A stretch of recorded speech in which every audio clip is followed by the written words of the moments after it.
Hey guys, I just wanted to say thank you to everyone who has subscribed to this channel and supported me in the past. The other day we hit a milestone. We are now at 1,000 plus subscribers. So again, thank you very much. I greatly appreciate that.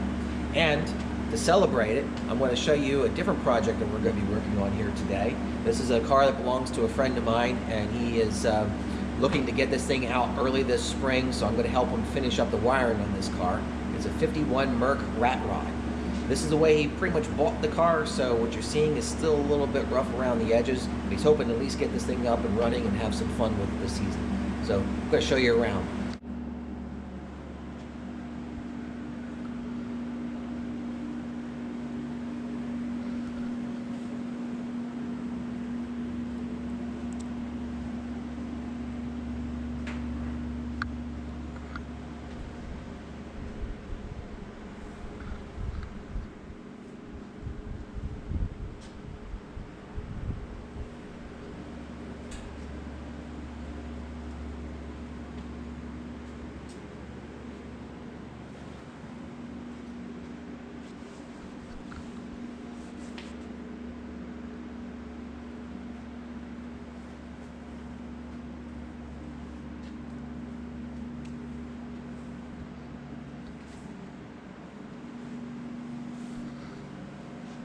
So I'm going to show you, this car is a little rough around the edges.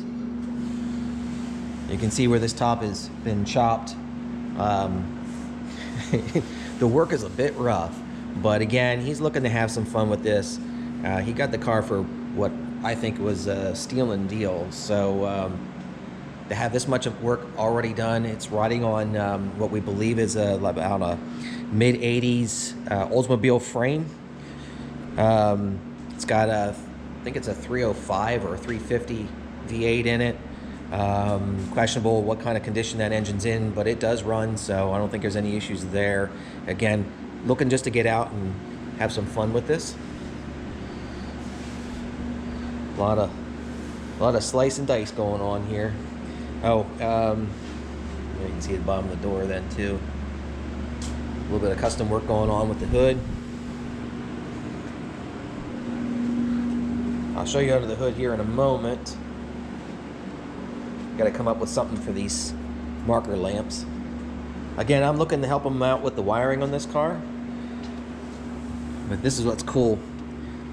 Got some Packer tail lights to go in the back of this car.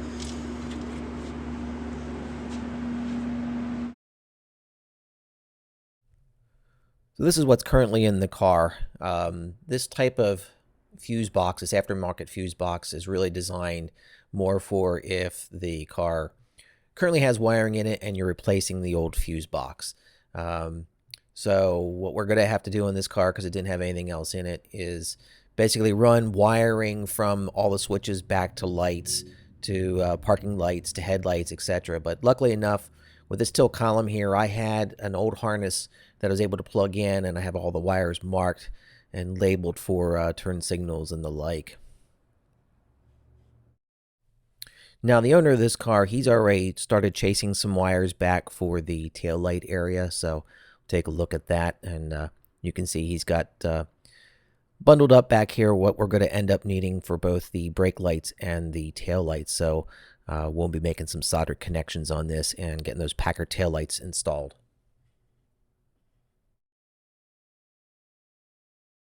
We'll finish up this introduction to this 51 Merc by taking a little bit of a peek on the underside of this car.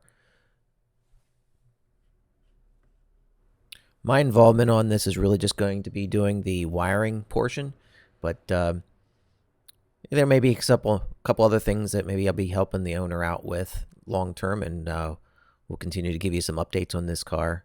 Here you can see some of the framework. It looks a little bit sketchy there. But they made custom floor pans for this car, so more than likely it probably had quite a bit of rod in here. I'm assuming that the frame originally was probably too wide to fit under this car, so that's probably why they put those connectors in there. Again, gonna be seeing some more on this car. This was just kind of an introduction video to show you around a little bit. I want to thank everyone who has subscribed to this channel, and if you haven't already, please do so. If you are digging this car, make sure you hit the like and drop a comment. Thanks for watching.